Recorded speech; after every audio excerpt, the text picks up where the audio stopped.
we'll all disagree on whether or not that was a proposal or not. I personally think that he was proposing. Hi guys, welcome back to my channel. And if you're new, welcome to my channel. My name is Stephanie Yates, Anya Buile, Steph Anya for short, and I'm a licensed marriage and family therapist. In today's video, I'm going to share my thoughts on season 2 of Love is Blind. If you're curious, stay tuned. What's on your mind? All right, guys, so I am a big fan of Love is Blind. I'm actually a big fan of quite a few of the Kinetic content shows. They are the company that produces Love is Blind, Married at First Sight, and a lot of other shows that I love. They are huge in this space of experimental love shows, and that is what I love to watch as a marriage and family therapist. This season gave me so much food for thought. I kept going back and forth on whether or not I was going to do a video about this. I always have to think, you know, could people who are real people on these shows be hurt if a person makes a video in response to it? So to address that, today's video is going to be mainly about the relational factors of these couples, not about them as individuals, but just what I see typically impacting relationships. So I'm going to go through all the couples. Now, I will tell you there will be spoilers about which couples are together, but I will not spoil which couples are married. So if you're comfortable hearing about my thoughts on just the relationships and how they unfolded, stay tuned, but don't worry, I'm not going to ruin who's married. All right, let's start with Danielle and Nick. This was the first couple to get engaged on the show, and I was really excited just from how their pod conversations unfolded. I loved hearing how Danielle was so self-aware about some of her insecurities, but as the relationship unfolded, which we really saw relatively quickly once they all went to Mexico, right after their engagements, you could see that Danielle's insecurities were probably going to take a bigger toll on the relationship than a lot of us anticipated. And she recognized that too. One thing I love about her, she's extremely self-aware. I remember there was a moment she was talking to her friend, I think it was the night before the weddings, and she was saying, if I were him, I wouldn't marry me. And her friend was like, well, hey, you can't be perfect. She's like, you don't know how I've been acting in this relationship. So she does have great self-awareness, but we do still see how her views about herself really catalyze issues between her and Nick. Some of the main issues that Danielle has, she talks about having lost a bunch of weight, but I guess in her mind, she still sometimes feels as insecure as when she was less comfortable with her body. And Nick doesn't seem to have a problem with her body, how she looks. She vocalizes her own fears and says that she doesn't blame him for feeling that way, such as him being worried about her gaining all that weight back. Now, Nick never said anything about being concerned about Danielle's weight, but what you can see in this type of relationship is projection. So her defense mechanism, one of them, she's projecting her own fears onto Nick. And so he can only tell her so many times that these are not concerns that he has, that he is happy, that he wants to be with her.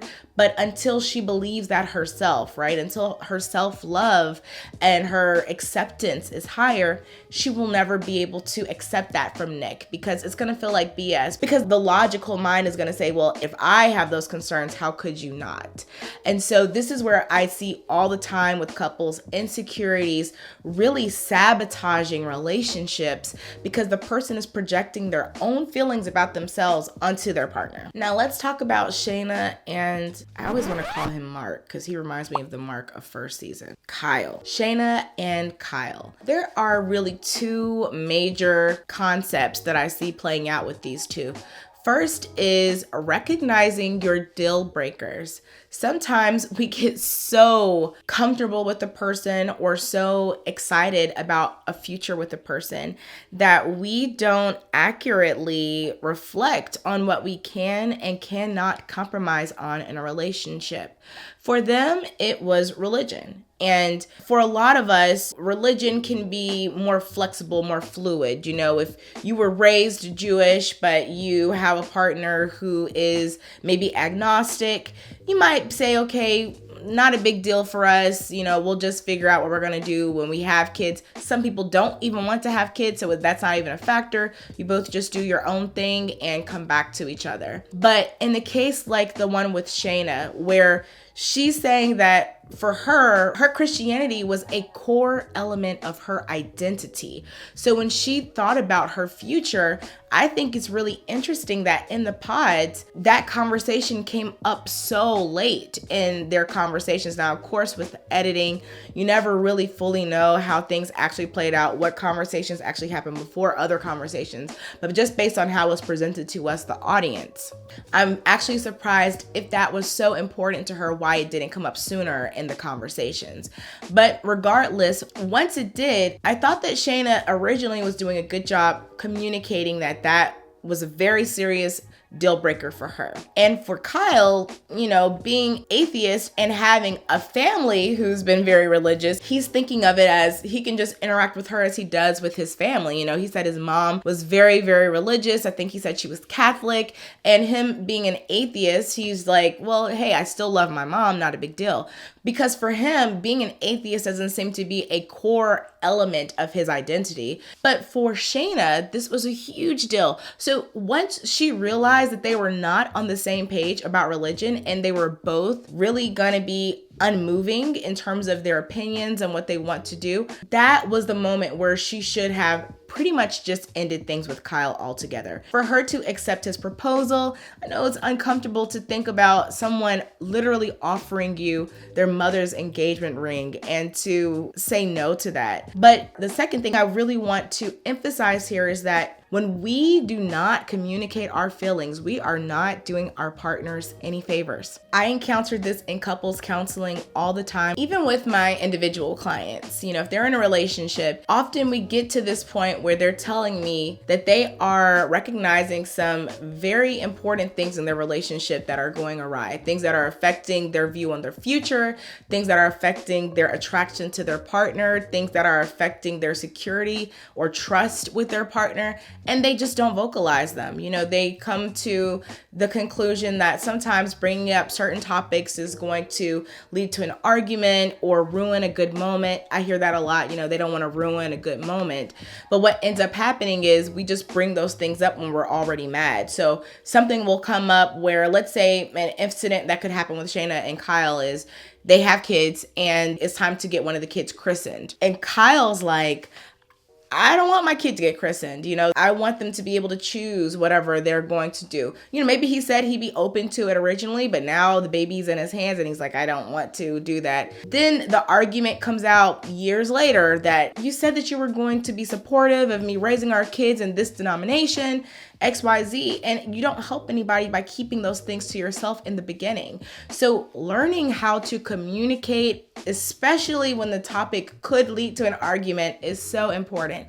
Learning how to manage those arguments and not avoid them is the only thing that can help you grow in your relationship. So I encourage you all to recognize the things that are deal breakers or big deals for you. Practice communicating them with your partner and really be receptive to what their opinions are on those topics. Now let's talk about Shayne and Natalie. This is a couple that I didn't expect to like. Shayne was a bit much for me energy-wise during the pods. But, as the show progressed, I could understand how a person would be attracted to his energy. He just seems fun.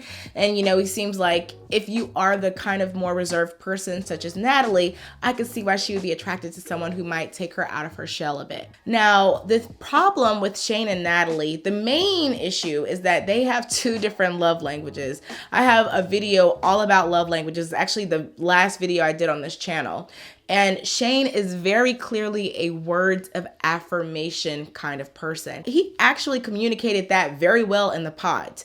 I remember him having a conversation with Shayna about how it was so important to him to get compliments and to feel lifted up, because I'm sure with his personality, a lot of people do probably throw jabs at him, just, poking fun, because he seems like that kind of guy, but he's needing the balance of having someone to tell him, no, you actually are amazing, you're funny, you're attractive.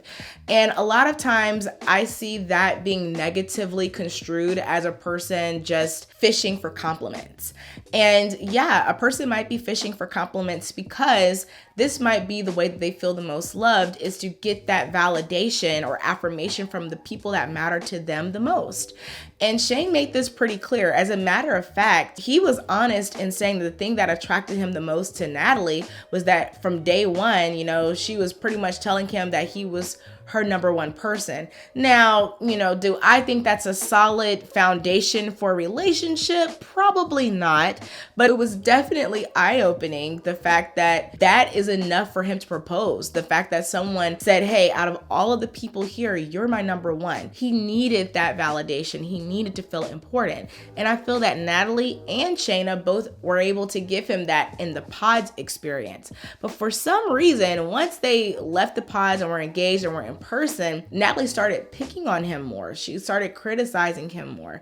And the thing that we don't talk enough about with the love languages, which is what my last video pretty much focused mostly on, is that just as we get so much insight into how a person feels the most loved through the love languages, we also get the most insight into what hurts a person through the love languages. So for Shayne, you know, compliments and praise sent him emotionally soaring. He's on an all-time high hearing that. But criticism, poking fun, those things really impact him negatively and make him feel very jaded regarding the relationship. So as Natalie continued to, I like Natalie a lot, I really do. But as she continued to keep poking at him, it seems like he just couldn't take it. And now my speculations for, again, I'm not going to tell you guys whether or not they do get married, but the night before the weddings, I believe it was the night before the weddings, again with editing we never really know, when all of the grooms were playing baseball, Shayne did really poorly that day. And because he played, I think, college baseball, you could tell he was taking it very personally that all of the other guys did better than him. And I'm thinking some of that spilled over into the night with Natalie, and that she probably poked fun at him, did some maybe mild criticism, but he was already feeling low and feeling like he needed to be encouraged and uplifted by her. And that probably led to him spiraling with his words and throwing jabs at her. That impacted them. You know, we all need to have our own self-validation. We cannot be dependent on other people to make us feel good, make us feel talented, make us feel validated, right? We can't be totally dependent. But also, if your partner is a person who needs those words, you cannot underestimate the value of learning how to compliment them and praise them. People really do struggle with this. I've had some sessions with couples where we literally focus the entire session on writing out and communicating compliments to each other. And some people, I guess it's an attachment thing, you know, the mushiness, if you have an avoidant attachment style. I do have a video all about attachment styles. I won't go deep into it in this video. But sometimes that vulnerability of complimenting a person, it just makes some people feel really icky, you know, the mushiness of it. And I think Natalie is that kind of person where all of that verbal, flowery, complimentary, just all of the kind words that Shayne needed to hear, I think she was able to give it to him a lot of the time, but just sometimes it seemed like she was getting in her own way. And I am not blaming Natalie. I just think that they are a mismatch, love language wise, and that was contributing to a lot of the problems within their relationship. Natalie seems to me, based on how she was acting during the show, she seems like she's probably more of a physical touch person. There are some things I wouldn't be able to tell just from watching a show about her love language, but you know, she would often reach out to him. She was very physical, even in her play with him. So I think that Natalie loved physical affection, and Shayne seemed like he would not have an issue providing her with that. But that issue around words of affirmation, I think Natalie really struggled with that, and that love language mismatch really impacts their relationship. Okay, so now I'm going to talk a little bit about Mallory and Sal. And really, I'm going to talk mostly about Mallory. You know, they were such an interesting match because Sal is this super vulnerable, emotionally available person. And a lot of times, especially with the male culture in our society, that is very much looked down upon, teased. So for him to be able to not only be emotionally available, but you could also tell that Sal had a certain pride about his ability to be vulnerable, and he should.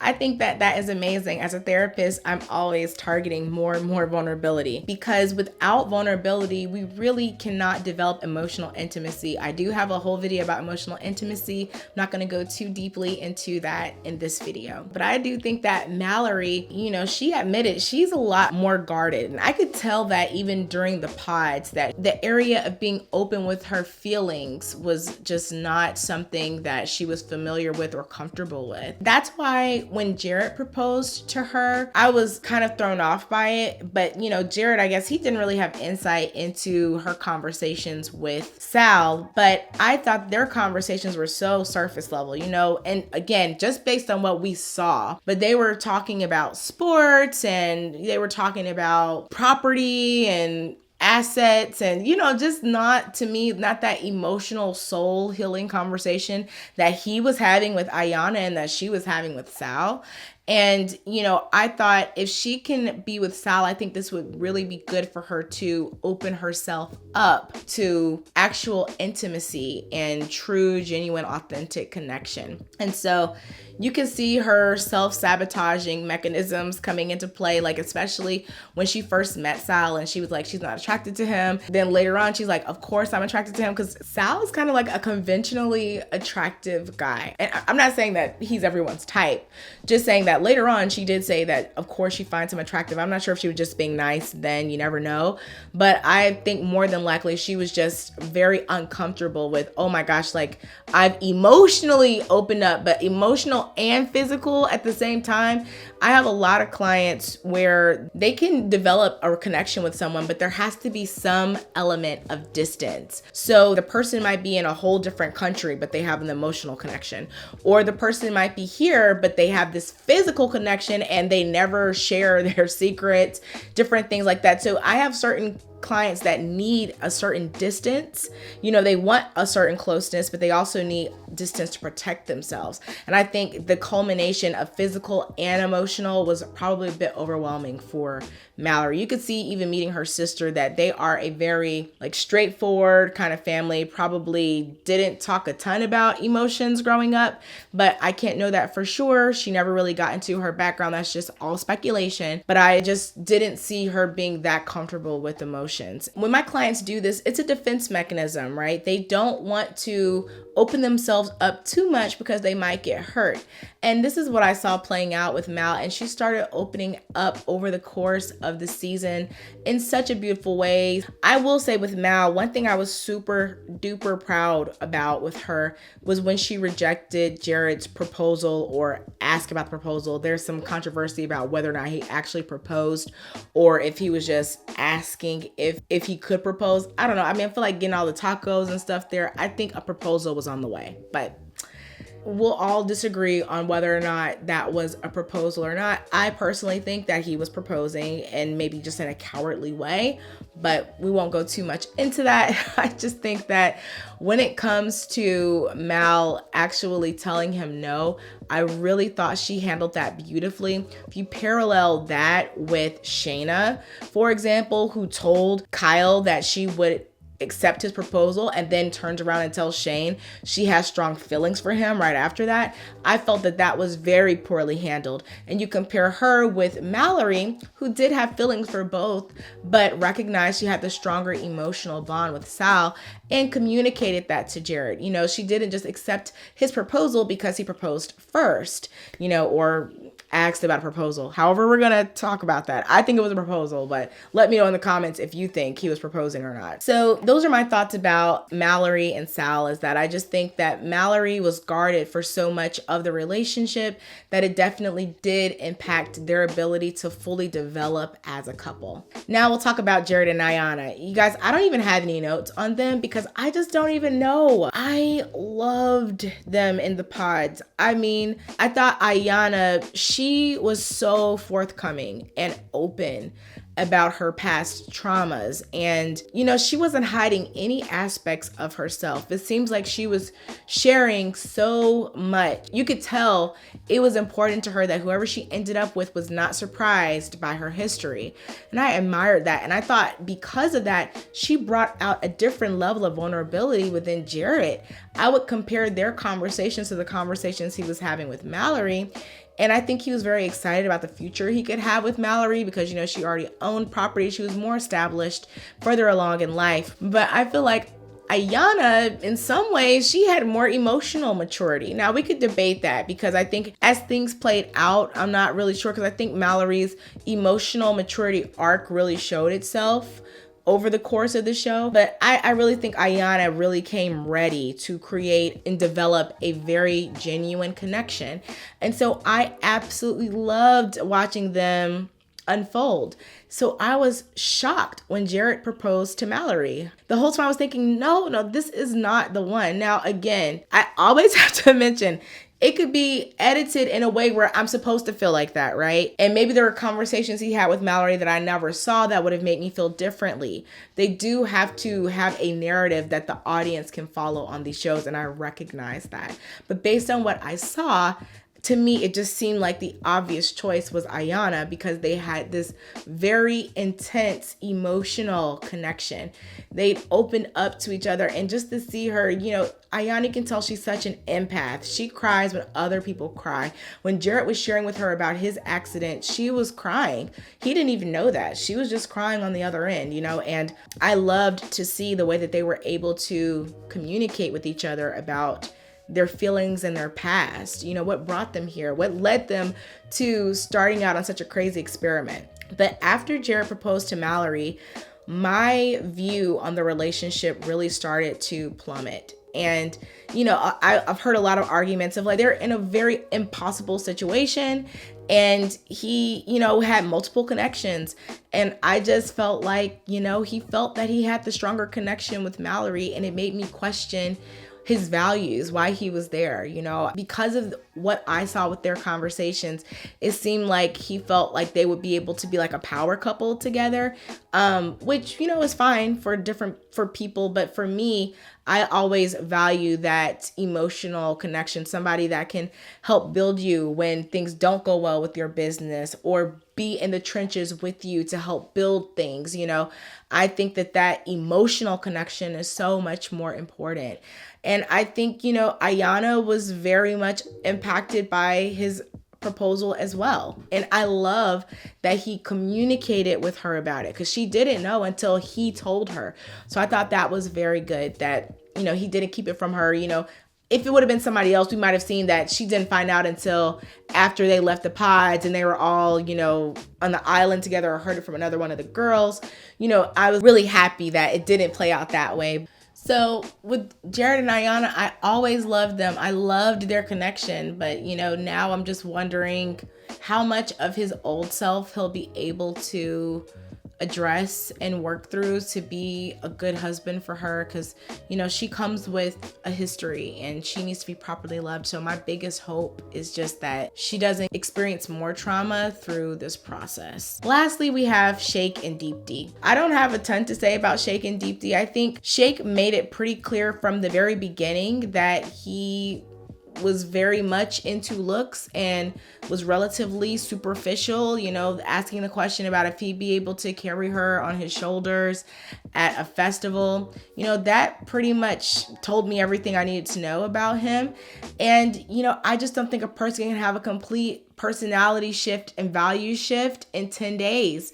So I was actually surprised that Deepti accepted his proposal, but I think it was very alluring to her, the idea of being able to give her parents what they wanted, which is to end up with someone who can share her cultural background. But I always had my doubts about Shayne. I really do think he tried to commit himself to the process, but I actually thought that the advice that Shayne gave him, which is, you can't say you don't see her as the sexual being if you're not actually putting in effort to create like sexual and sensual moments with her. And I think he was absolutely right in the advice he was giving him, because that's the area where Shake really didn't try. He kept calling it an animalistic attraction, you know, basically something that's effortless. But sometimes when we have certain things that are working in some areas of our life, in some areas of our relationship, we have to put in effort to make other areas work. Now, I'm not saying be in a relationship where there's no attraction. I know that could be a form of prison within itself.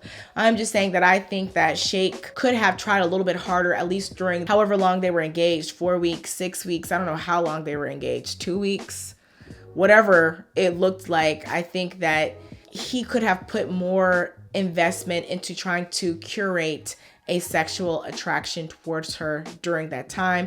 I think he was actually, like she said in the beginning when they first met, you know, he was going, grabbing her body.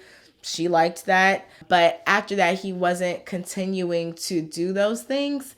And so I do think that it kind of fell on him for not putting forth that effort.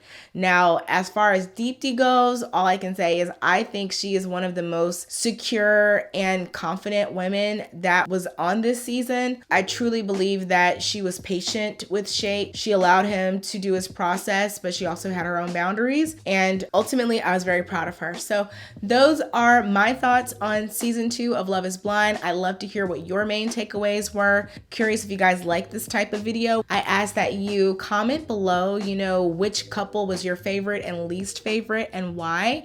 And I love to get a conversation going about Love is Blind. I absolutely love this show and can't wait for the next season, and definitely can't wait for the reunion. Again, my name is Stephanie Yates Anyabwile, Steph Anya for short. I ask that you subscribe to my channel, like this video, share it with a friend, share it with a few friends. You know, I hear from so many of you guys that you shared it with this Facebook group and this community of people or these classmates. And that truly is the kindest thing you can say to me, is that you're spreading the word about this channel to others. And thank you for watching all the way until the end, because that helps me with the algorithm and everything. So again, I just always have to say thank you, thank you, thank you.